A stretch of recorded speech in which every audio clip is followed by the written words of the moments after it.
هحط كده زيت، حبة زيت صغيرين كده على المكرونة اهو. هحط الملح بتاعي، الملح كده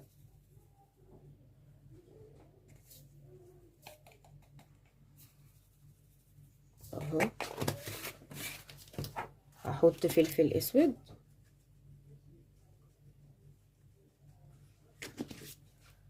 هحط شوية من البهارات،